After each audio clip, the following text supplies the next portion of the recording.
Une croissance en berne, un marché de l'emploi atone. Les prévisions de l'INSEE pour l'année prochaine sont mauvaises, plus que prévu. La croissance des 2 premiers trimestres sera de seulement 0,1% selon l'Institut. 75 000 emplois seront détruits dans les 6 prochains mois. Malgré ce constat alarmant, François Hollande réitère son objectif, faire reculer le chômage dans un an.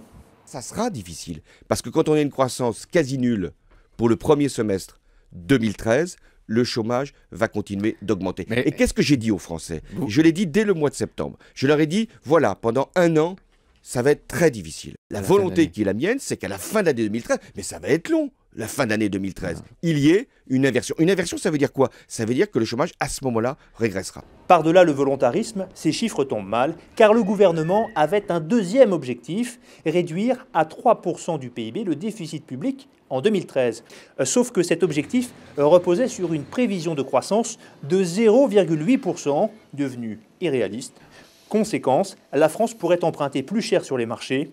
Le chômage, lui, continuera de grimper, atteignant, au milieu de l'année prochaine, près de 11% de la population active, outre-mer inclus, selon l'INSEE.